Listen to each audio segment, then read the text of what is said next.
آپ میں سے کوئی بندہ مجھے بتائے حضرت زینب کا مزار اور قبر کہاں ہے؟ حضرت زینب رضی اللہ تعالی عنہا ان کی قبر منور دمشق میں ہے۔ اور اگلی بات سنو، بنو امیہ کے قبرستان میں میرا مسئلہ حل کرو، کون تھا دمشق میں حضرت زینب کا؟ حضرت زینب کے شوہر کا نام ہے عبداللہ ابن جعفر، یہ جعفر طیار حضرت علی کے بڑے بھائی رضی اللہ تعالی عنہم اجمعین، ان کے یہ بیٹے ہیں عبداللہ، یہ زینب کے شوہر ہیں۔ انہوں نے زینب کو طلاق دے دی،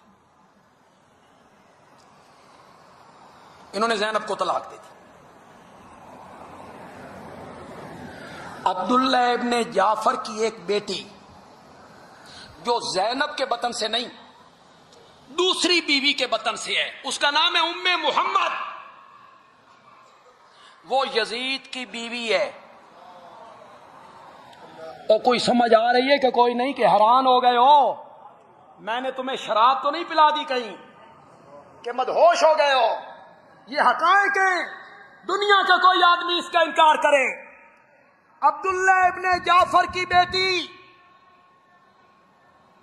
ام محمد کس کے نکاح میں ہے؟ زانی شرابی کو اپنی بیٹی دے دی تھی، ظالم کو اپنی بیٹی دے دی تھی، اور اگر وہ بعد میں زانی شرابی ہوئے تو واپس کیوں نہیں لی اس سے؟ ان کی آپس میں رشتہ داریاں ہیں، تم گالیاں نکال رہے۔ ام محمد زینب کی کیا لگی؟ شاباش شاباش، زینب کی کیا لگی؟ ستیلی بیٹی۔ کربلا کے واقعہ کے بعد حضرت زینب مدینے واپس نہیں گئیں، انہوں نے ساری زندگی اپنے داماد کے گھر گزاری، اسی جگہ ان کا انتقال ہوا، اور اسی لیے وہ دمشق میں کیا ہوئی؟ حضرت گالیاں دینی آسان ہے، تو اگر تم نے ہمارے کھاتے میں ڈال دیا ہے تو پھر ہم لعنت کریں، تمہیں تکلیف کیا ہے؟ لیکن آپ نے یہ قتل ہمارے کھاتے میں ڈالا کہ امام حسین کو قتل شیعوں نے کیا تھا، لیکن تمہاری بدبختی نے تمہارا ساتھ پھر نہیں چھوڑا، تمہاری قسمت نے تمہارا ساتھ نہیں دیا، بدبختی نے ساتھ نہیں چھوڑا کہ تم نے لکھ دیا کہ حسین کے قاتل جو تھے وہ عمر ابن سعد تھا، وہ حسین بن نمیر تھا، وہ محمد بن اشعث تھا۔ جب تم نے نام لکھ دیے تو اب بتانا تو پڑے گا نا کہ عمر ابن سعد کس کا بیٹا تھا؟ یہ سعد بن ابی وقاص کا بیٹا تھا، وہ سعد بن ابی وقاص جسے آپ نے عشرہ مبشرہ میں شامل کیا ہے۔ امام حسین کے قاتلوں میں محمد بن اشعث کھڑا ہے، آپ کو بتانا پڑے گا یہ پہلے خلیفہ کا بھانجا ہے۔ قاتلوں کے شجرے ہم تمہارے گھر سے نکالیں گے۔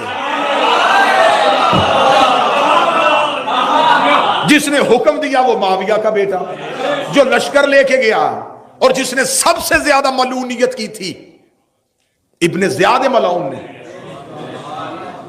میں بڑی ایک جلدی میں نے کہا کہ پہلی مجلس میں کہا تھا کہ ان کے کردار اتنے گندے ہوں گے کہ مجھے منبر کا ادب ملحوظ خاطر رہے گا کہ میں کیسے پڑھوں۔ جو زیاد جس کا یہ بیٹا ہے نا، عبید اللہ اس کا نام ہے، اس کو ابن زیاد کے نام سے مشہور جان بوجھ کے کیا گیا تھا۔ یہ جو زیاد ہے نا، زیاد باپ کے نام سے مشہور نہیں تھا، اس کو زیاد ابن سمیہ کہتے تھے ماں کے نام سے، کیونکہ باپ کے نام کا کسی کو نہیں پتا تھا۔ یہ تاریخی حقائق ہیں، باپ کے نام کا کسی کو نہیں پتا تھا، ماں کے نام سے عرب میں مشہور کر دیا گیا تھا، بڑا ملعون۔ اور یہ بات ذہن میں رکھیے گا، امام کا قاتل حرامی ضرور ہوتا ہے،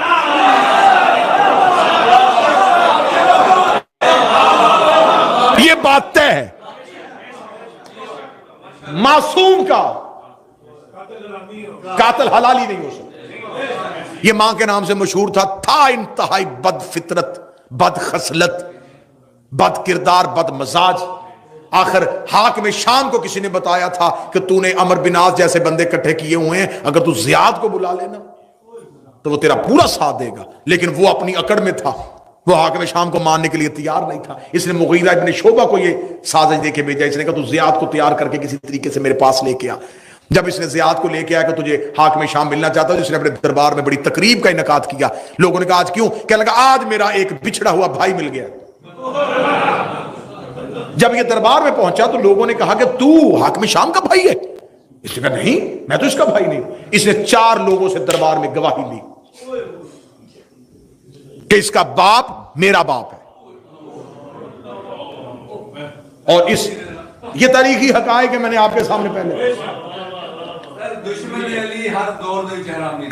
اور اس نے مغیرہ ابن شعبہ کو کاندھا مار کے کہا تھا کہ تم مجھے یہاں گالیاں دلوانے کے لیے لے کے آیا تھا، کہ یہ گالی ہے نا کہ بھرے دربار میں یہ کہہ رہا ہے۔ اور اس نے 4 لوگوں سے قرآن پہ قسم دلوائی، اور وہ بات آپ کبھی ممبر کے علاوہ مجھ سے پوچھ لیجئے گا، میں پورا آپ کو واقعہ سنا دوں گا کہ انہوں نے کس انداز میں گواہی دی اور اس کو کس طرح اس کے ساتھ بھائی کے رشتے سے جوڑا، اور انہوں نے تسلیم کر لیا کہ میرا بھائی ہے۔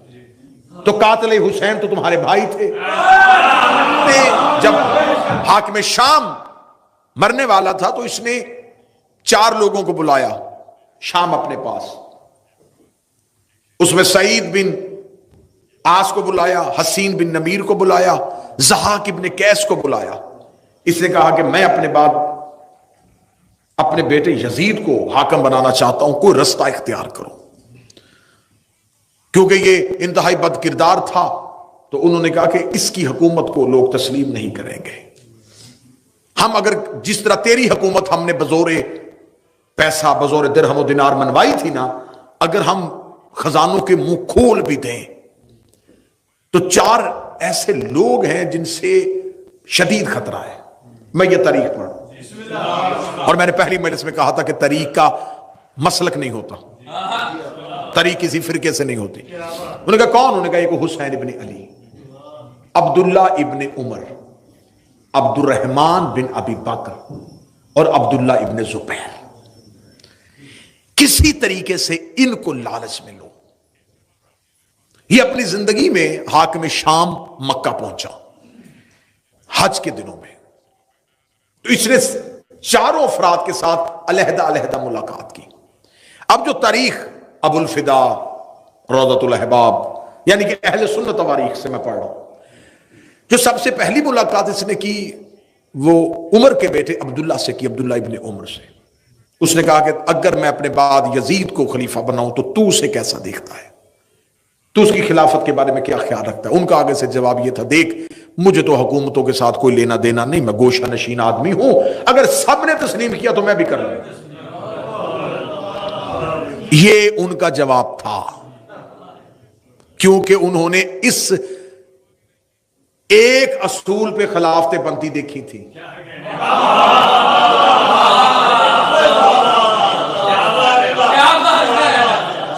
کہ اگر جمہور تسلیم کر لیا جائے تو تسلیم کر لیا جاتا ہے، جیسا کہ ایک خلیفہ نے اپنے باپ کو خط لکھا تھا، مبارک ہو میں مسلمانوں کا خلیفہ بن گیا ہوں۔ تو اس نے کہا تھا کہ کیا ہاشمی دنیا سے چلے گئے؟ ہاں یہ خط کتابوں میں موجود ہے۔ اس نے کہا ہاشمیوں کے ہوتے ہوئے تمہیں خلافت کس نے دی؟ اس نے کہا اس لیے کہ میں عمر میں بڑا تھا۔ باپ نے کہا پھر میں آ جاؤں؟ میں تو تیرا بھی باپ۔ اب یہاں یہ اصول بن گیا تھا کہ خلافت اس بنیاد پہ بنتی ہیں، بڑے ہونا، رشتہ داری کی بنیاد۔ یہ اللہ کے خلیفہ ہونے کی نشانیاں دیکھیں، ظلم اور ستم دیکھیے گا تاریخ کا۔ عبداللہ ابن عمر نے یہ جواب دے دیا، اس نے کہا ٹھیک ہے۔ اس نے عبد الرحمن بن ابی بکر کو بلایا، اس نے سخت الفاظ میں مذمت کی، اس کے ساتھ جھگڑا ہوا، اور نبی کی بیوی نے جب اپنے بھائی کو اس کے ہاتھوں مار کھاتے ہوئے دیکھا تو وہ آئیں اور اس کو بچا کے لے گئی، اور اس نے کہا کہ تو نے میرا پہلے ایک بھائی محمد قتل کروا دیا ہے، اب تو اس کے پیچھے کیوں پڑ گیا؟ تیسری اس نے ملاقات کی حسین ابن علی سے، مولا حسین ابن علی سے کہا دیکھیے حسن نے میرے ساتھ شرائط طے کی تھی، مولا نے فرمایا تم نے اس پہ عمل نہیں کیا۔ اس نے کہا میں نے خاطر الخواہ عمل کیا ہے، میں چاہتا ہوں کہ میرے بعد میرا بیٹا یزید تخت پہ بیٹھے۔ مولا امام حسین اس کی طرف دیکھ کے کہنے لگے یہ پہلی شرط کی نفی ہے۔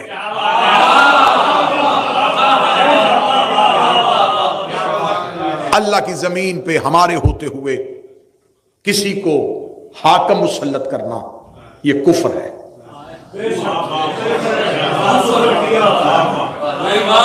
حسین ابن علی کا دشمن مورخ، دشمن، میں نے متعصب ترین مورخ اٹھا اٹھا کے دیکھے، تبری جیسے لوگ اٹھا کے دیکھنے، ابن خلدون جیسے لوگوں کو اٹھا کے پڑھا ہے، تاریخ الخلفاء میں جلال الدین سیوطی کو اٹھا کے پڑھا ہے. انہوں نے کہا چاروں میں سے سب سے جاندار جواب حسین ابن علی کا تھا، جس میں دم تھا نا وہ جواب حسین ابن علی. آخر میں اس نے عبداللہ ابن زبیر کو بلایا، اس نے کہا تو کیا چاہتا ہے؟ اس نے کہا دیکھ میں تجھے 3 رستے دیتا ہوں، تینوں میں سے جس مرضی رستے کو انتخاب کر. اس نے کہا کون سا؟ اس نے کہا پہلا رستہ، کسی کو بھی بنا کے نہ جا، نامزد نہ کرنا، جیسے تو نے طاقت کے زور پہ خلافت لے لی تھی اسے کہنا طاقت کے زور پہ خلیفہ بن جائے، تو نامزد نہ کرنا. یا دوسرا کام یہ کر، دوسرا کام جس طرح پہلے خلیفہ نے کیا تھا، تو کوئی کمیٹی بنا دے جس میں اپنے ہی افراد رکھ لے اور ان کو کہہ دے نا کہ وہ اسے طے کر لیں، یہ گناہ تو اپنے سر نہ لے. اس نے جتنے بھی رستے دیے اس نے کہا مجھے ان میں سے کوئی بھی رستہ نہیں چاہیے. یہ سیخ پا ہو گیا اور سیخ پا ہو کے یہ واپس چلا گیا. جب یہ واپس چلا گیا اور پھر اس کی جو موت واقعہ ہوئی ہے، کتابیں کہتی ہیں کہ یہ کنویں سے پانی لینے کے لیے، گھر کے اندر جو کنواں تھا وہاں سے پانی لینے کے لیے تو کنویں کے اندر سے گیس نما چیز نکلی جس نے اس کے پورے چہرے کو جھلسا دیا. پھر اس کے بعد جتنی دیر زندہ رہا لوگوں کے سامنے نہیں آتا تھا. اور اہل سنت کتابیں کہتی ہیں کہ یہ اپنے کمرے میں کہتا تھا کاش میں نے حجر بن عدی کا قتل نہ کیا ہوتا، کاش میں نے مال کے اشتر کو نہ مروایا ہوتا، کیونکہ حجر بن عدی وہ علی کا نوکر ہے جس کا تقوی عرب میں مشہور تھا اور ایمان کی اس بلندی پہ تھا. جب اس نے اس کے بیٹوں سمیت اس کو گرفتار کروایا اور قتل کروانے کے لیے جلاد کو تلوار دی تو حجر بن عدی سے کہا کوئی وصیت؟ کہنے لگا میرے سامنے میرے بیٹوں کو قتل کر. اس نے کہا کیسا باپ ہے آنکھوں کے سامنے بیٹے مروا رہا ہے؟ اس نے کہا اس لیے قتل کروا رہا ہوں کہیں میرا قتل ہوتا دے کے علی کو چھوڑ نہ دے. اگر انہوں نے میرے بعد علی کو چھوڑ دیا میں علی کو کیا منہ دکھاؤں؟ بہتر یہ ہے انہیں پہلے مار تاکہ میں نسل کی وجہ سے شرمندہ نہ ہو سکوں. ایک پوری مجلس چاہیے حجر بن عدی کے عنوان پہ، کیسے کیسے علی کے باوفا نوکر تھے.